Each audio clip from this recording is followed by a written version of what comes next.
પછી લખાવું નીતિ શતકમાં શ્લોકોનું ભાષાંતર સમજૂતી આપીને પૂછાય. આપણે જ્યારે ભાષાંતર કરીશું ત્યારે હું સમજૂતી કરાવીશ. ત્યાર પછી એક સવાલ પૂર્વાપર સંદર્ભનો પણ પૂછાય કે પૂર્વાપર સંદર્ભ આપીને સમજાવો. તો સંસ્કૃત લીટી આપી હોય એનું ગુજરાતી કરવું પડે અને એમાં પણ પાછી એની સમજૂતી આપવી પડે. જ્યારે ભાષાંતર ચાલશે, સવાલ જવાબ ચાલશે, ત્યારે એની અંદર એ સમજૂતી આવી જશે, એટલે અલગ સમજાવવામાં આવશે નહીં. મોટે ભાગે 1 થી 3 પ્રશ્નમાં, મોટે ભાગે 99%, આ જે સવાલ બોલું છું એ ઓપ્શનમાં હોય. પ્રશ્નનો જવાબ અથવા શ્લોકનું ભાષાંતર, ટૂંકનોંધ અથવા પૂર્વાપર સંદર્ભ. કોઈક વાર એવું બને કે પ્રશ્ન 3 આખો શ્લોકનું ભાષાંતર અને પૂર્વાપર સંદર્ભ પૂછી લે, એટલે એક નજર તો કરી જ લેવી પડે, કારણ કે 10 માર્કનો સવાલ હોય. એકવાર વાંચી જવું પડે, વાંચી જવું એટલે આવડે જ લખતા. તો જે મહત્ત્વના પૂર્વાપર સંદર્ભ છે એ આપણે અત્યારે લખી લઈએ. મહત્ત્વના કરશો તો ચાલશે, રીડિંગ કરી નાખવાનું એકવાર. હા ને, આપણે લખી લઈએ. ચાલો, નીતિ શતકના પૂર્વાપર સંદર્ભ મહત્ત્વના. બીજા જે છે એ જોઈ લેવાના, રીડિંગ કરી નાખવાના. ન સમજ પડે તો મને પૂછજો. હું એક સંસ્કૃત શબ્દ બોલીશ અને પછી એનું ગુજરાતી બોલીશ, એટલે ચોપડીમાં કે જ્યાં પણ તમારી ટેક્સ્ટ કમ ગાઈડ હોય એમાં શોધી લેજો. હો ને, લખો. ચાલો,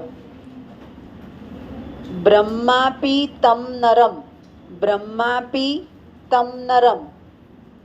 હવે આ વાક્ય શોધી લેવાનું છે. તમારી એમાં હશે જ, પુસ્તકમાં હશે જ, ન મળે તો શ્લોકમાં પણ હશે, મળી જશે 100%.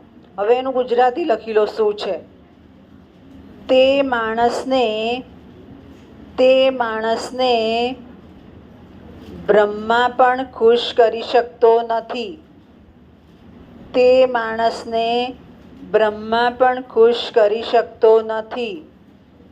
હવે જુઓ, પૂર્વાપર સંદર્ભ ફરજિયાતપણે લખવાનો આવી ગયો તો કેવી રીતે? આ વાક્ય સંસ્કૃત લીટી હોય એનું ગુજરાતી આ લખવાનું અને પછી 7-8 લીટીમાં એની સમજૂતી આપી દેવાની.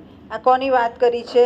પેલા અધકચરું જ્ઞાન હોય ને, હા હા ના ના, હા હા ના ના, એને ના સમજાવી શકાય. હા વાળો સ્વીકારી લે કે હા ચોક્કસ આ વાત કરવાની છે. ના વાળો કહેશે કે સારું, મને સમજ નથી પડતી પણ કરું છું. પણ જેને હા ને ના હોય ને એ તો ક્યાંય કામ ન કરી શકે. આગળ જોઈએ. આગળ નેક્સ્ટ એટલે આગળનો નંબર. હો ને, વિભૂષણમ મૌનમ, વિભૂષણમ મૌનમ.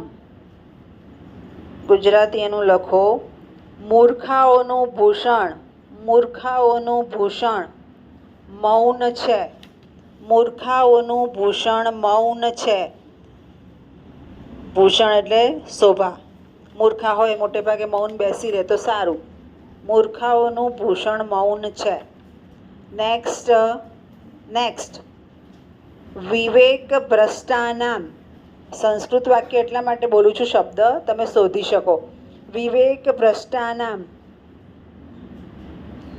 વિવેકમાંથી ભ્રષ્ટ થયેલાઓનું, વિવેકમાંથી ભ્રષ્ટ થયેલાઓનું સેંકડો રીતે પતન થાય છે. સેંકડો રીતે પતન થાય છે. એટલે એમ કે તમે વિવેક ચૂકો તો તમારું પતન ચોક્કસ છે.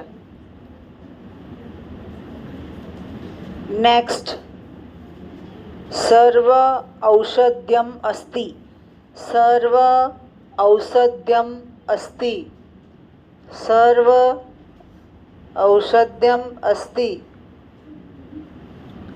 નીચે લખવાનું ગુજરાતીમાં, બધાની દવા શાસ્ત્રમાં કહેલી છે. બધાની દવા શાસ્ત્રમાં કહેલી છે. હવે જુઓ શું કહે છે આગળ. પણ મૂર્ખ માટે કોઈ દવા નથી. પણ મૂર્ખ માટે કોઈ દવા નથી. નેક્સ્ટ, મનુષ્ય રૂપેણ, મનુષ્ય રૂપેણ. તેઓ મનુષ્યના રૂપમાં, તેઓ મનુષ્યના રૂપમાં પશુઓની જેમ ચરી ખાય છે. પશુઓની જેમ ચરી ખાય છે.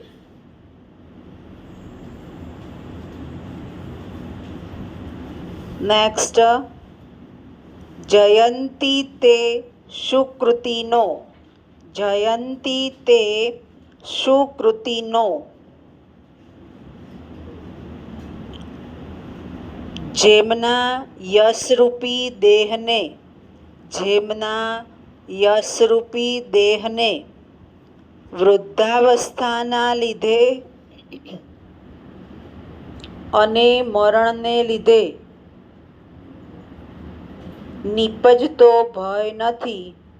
નીપજતો ભય નથી. તે પુણ્યાત્મા. તે પુણ્યાત્મા અને રસ નિરૂપણમાં ઉત્તમ કવિઓ વિજય પામે છે. ઉત્તમ કવિઓ વિજય પામે છે. આવી જાવ અંદર. વિજય પામે છે.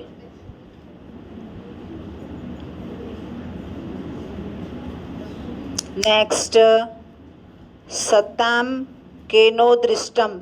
સતામ કેનો દૃષ્ટમ.